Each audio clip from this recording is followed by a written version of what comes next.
In this video, I'll be showing you how to fix screen share audio not working on Discord. It's a full guide, so if you find this video helpful, be sure to drop a like and subscribe.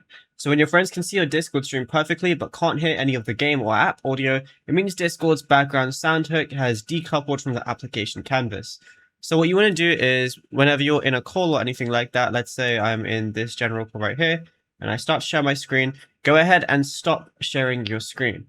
Then look at the top of the selection layout box, and then what you want to go ahead and do is, instead of clicking on entire screen, go ahead and click on application to share a specific application instead. So pick the specific game or browser window directly, and this is going to tell Discord exactly what you want.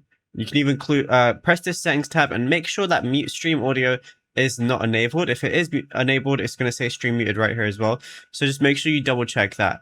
And now what you want to go ahead and do is force Discord to recognize your game or whatever application you're using. Do that manually. So what I want to do is click this user settings icon and then go all the way to activity status or activity privacy or anything like that. And just make sure whatever game you're playing is actually recognized by, if you go to registered games, make sure it's recognized. And if you don't see it, click this add it button right here. Then I can select any other application I have, and that is open. And yeah, it's as simple as that. Now, if you found this video helpful, drop a like and subscribe.